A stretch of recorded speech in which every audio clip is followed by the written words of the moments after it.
Kejadian unik ini dialami cewek bernama Shirley Zindler. Saat jalan-jalan bersama temannya di sebuah hutan Sonoma Country, California.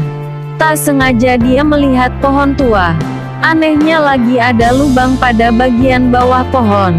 Setelah mendekat, Shirley melihat ada sesuatu yang masuk ke dalam lubang tersebut. Dia dan teman-temannya ketakutan namun penasaran. Shirley dan teman-temannya mengecek lubang tersebut. Alangkah terkejutnya mereka melihat ada sepasang mata yang menatap mereka dari dalam lubang.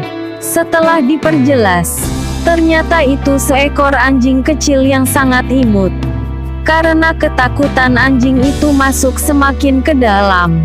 Akhirnya, setelah dengan berbagai cara anjing itu dapat dikeluarkan dari lubang, mungkin saja anjing tersebut dibuang oleh pemiliknya. Shirley memutuskan merawat anjing lucu tersebut dan memberikan panggilan untuk hewan itu dengan nama Bu.